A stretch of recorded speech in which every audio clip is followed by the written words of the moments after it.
ទូឯទាំងពីររូបរបស់យើងក៏បានត្រៀមខ្លួនរួចជាស្រេចហើយដូច្នេះគឺវត្តមានកូនកំឡោះមេតមីនីកូនក្រមុំព្រីជាព្រីយ៉ាឡែនធ្វើដំណើរមកកាន់វេទិកាកិត្តិយសសូមអបអរសាទរមិនដឹងសំណាងប៉ុណ្ណាបានជីវ៉ាមកថ្នាក់ថ្នមថែគឺរួមមានមេដែលបងពងស្នេហ៍អូនជាយូរហើយវេលាកន្លងបងតែងបនសងចង់កាន់ដៃរូបពីបើសន្យានឹងស្ងួនពីពេលនេះទៅ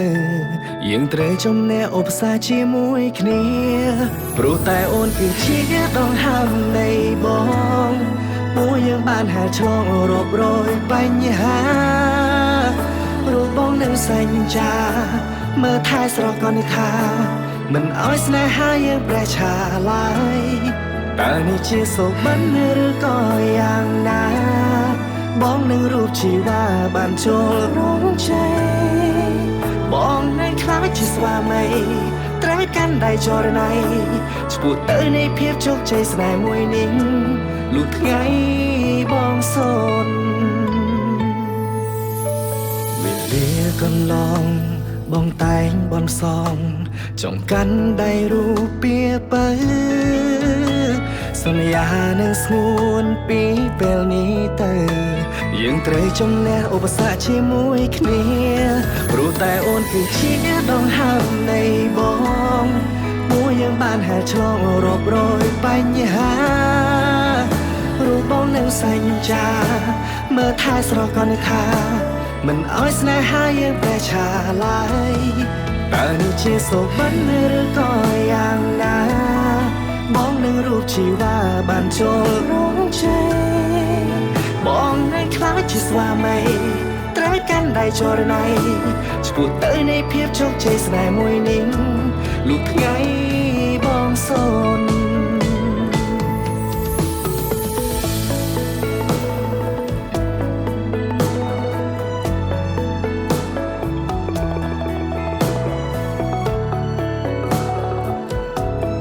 បាទសូមជូនពរកូនទាំងពីរឲ្យបានសេចក្តីសុខសេចក្តីចម្រើននិងឈ្នះអមានសត្រូវទាំងអស់ម៉ាក់សូមជូនពរកូនសូមឲ្យកូនជោគជ័យគ្រប់ភារកិច្ចទាំងអស់ខ្ញុំចេះអត់អរគ្នាស្រឡាញ់គ្នាដល់ចាស់ដល់ចាស់ទេសូមជូនពរកូនជួបដីសុខដីចម្រើនបើសិនកាបងសូមមានប៉ិតសូមឲ្យរូបខ្ញុំហើយនឹងវមិនបានជុំជុំគ្នាក្រុមគ្រប់ជាតិបងនឹងដល់តែភាពកក់ក្ដៅសេចក្តីសុំប្រកល់ជូនពៅនឹងណាខែគ្រួសារមួយនេះរហូ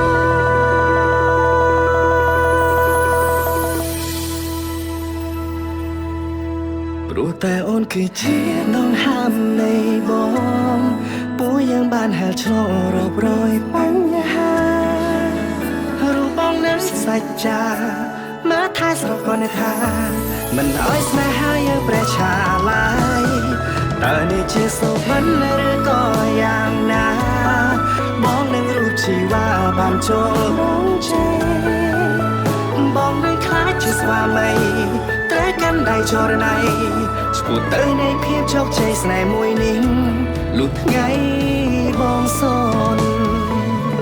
សូមគោរពថ្លែងអំណរគុណអាដាមមេអង្គញាវិទ្យា